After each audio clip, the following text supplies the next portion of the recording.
जय गुरुदेव.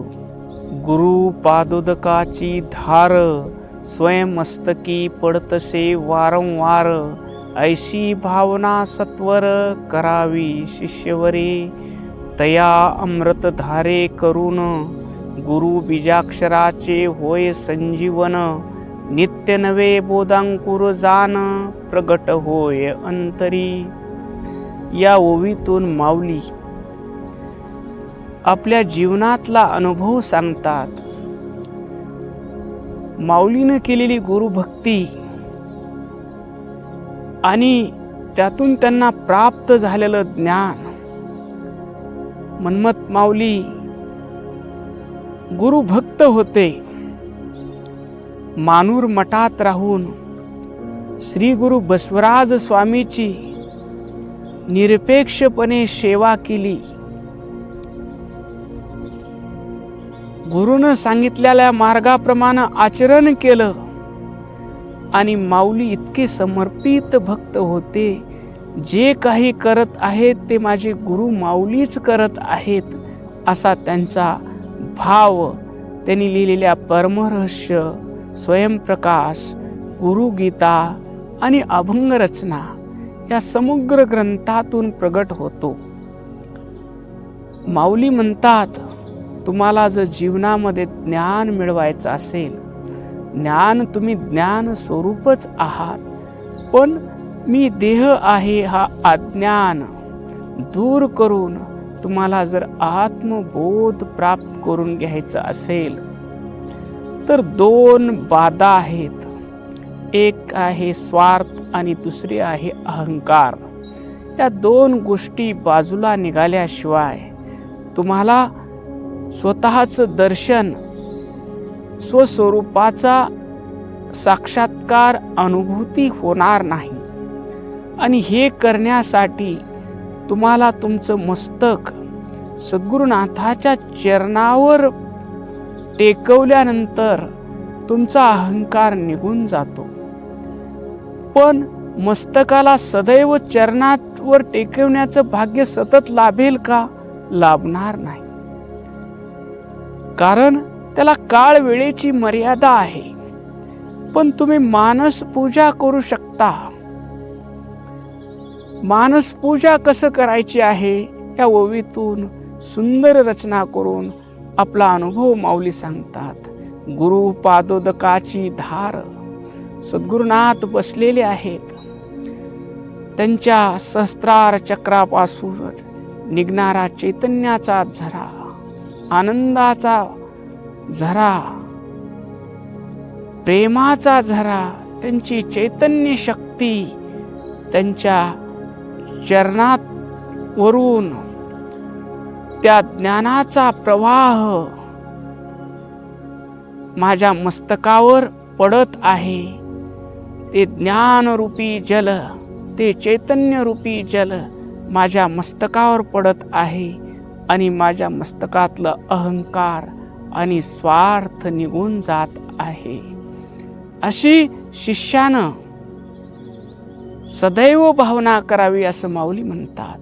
गुरु पादोदकाची धार स्वयंमस्तकी पडतसे वारंवार. सतत या अनुभवात राहावं की सद्गुरुनाथाच्या ज्ञानाचा प्रवाह माझ्या मस्तकावर पडत आहे हा अखंड बोध ठेवावा आणि माझ्या मस्तकातलं अहंकार, स्वार्थ निघून जात आहे आणि त्या सद्गुरुनाथाच्या चैतन्याशी मी समरस होत आहे असा सदैव भाव ठेवावा म्हणतात माऊली.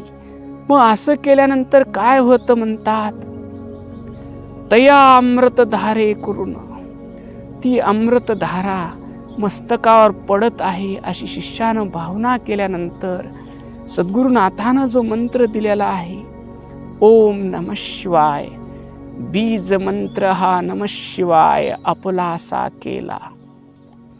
या बीज मंत्राचं रहस्य उलगडू लागतं म्हणतात माऊली. नकार, नकारानं मूलाधार चक्र जागृत होतं. मकारानं स्वादिष्ठान चक्र जागृत होतं. शिकारानं मणिपूर चक्र जागृत होतं वाकारानं अनाहत चक्र जागृत होतं आणि यकारानं विशुद्धी चक्र जागृत होतं आणि ओम हे अज्ञान चक्र आहे. असं हे सहाही चक्र तुमचे जागृत होतील. तयामृत धारे करून गुरु बीजाक्षराचे संजीवन तुमच्या या भावना केल्यामुळे, तुमच्या या गुरुभक्तीमुळे गुरुनं दिलेलं बीज मंत्र तुमच्या या भक्ती प्रेमाच्या जलानं त्याला बोध अंकुर फुटू लागतील. तया अमृत धारे करून होय गुरु बीजाक्षराचे संजीवन.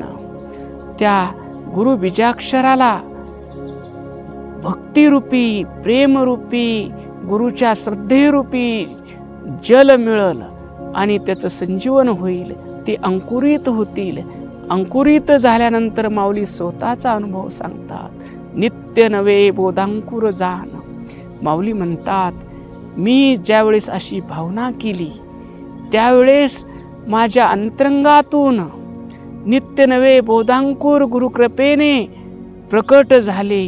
तेच परमरहस्य आहे, तेच गुरुगीता आहे, तेच स्वयंप्रकाश आहे. आणि सर्व अभंगाच्या माध्यमातून जे नवनवीन रहस्य, नवनवीन अध्यात्माचा उलगडा झाला ते सद्गुरुनाथाच्या कृपेचे नित्य नवे बोधांकुर प्रकट होये जानांतरी असं आध्यात्मिक रहस्य साहित्यात उतरलं. तसं माऊली आपल्या अनुभवातून सांगतात. तुम्हालाही तुमच्या जीवनामध्ये देहभाव दूर करून आत्मभावामध्ये स्थिर व्हायचं असेल तर सद्गुरु वाचुनी सापडेना सोय, धरावे ते पाय आधी आधी असं संत म्हणतात. त्याप्रमाणे माऊली म्हणतात, 24 तास आसनी शयनी भोजनी गमनी प्रेमेशूळ पाणी समरावा तो सद्गुरुनाथ, तोच सदाशिव. आणि त्या सद्गुरुनाथाची ज्ञानरूपी त्यांच्या चरण अमृताची धारा माझ्या मस्तकावर पडून माझा अहंकार निघून जाऊन गुरु माऊलीची चैतन्य शक्ती आणि माझी चैतन्य शक्ती बिंदू आणि शिंदू समरस झालेले आहेत असा भाव ठेवावा. त्यावेळेस तुम्हाला आपल्या हृदयातच स्वस्वरूपाचं दर्शन होईल आणि विश्वामध्ये सद्गुरु रूपानं नटलेला परमात्माच आहे. जे काही होईल त्या प्रत्येक घटनेमधून सद्गुरुनाथाचीच ही इच्छा आहे असा बोध होईल आणि तुमचं जीवन आनंदमय होईल. असं या ओवीतून माऊलींनी सद्गुरुनाथाची कृपा आणि ते कृपेची भावना केल्यानंतर आलेला त्यांना अनुभव सांगितलेला आहे. ओम शांती शांती शांती.